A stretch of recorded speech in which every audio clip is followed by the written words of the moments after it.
pretty rough. When they're hungry in the eucalyptus trees, they eat the gum leaves.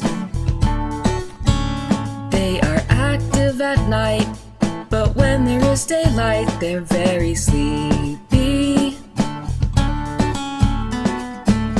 Some people call them a bear, but they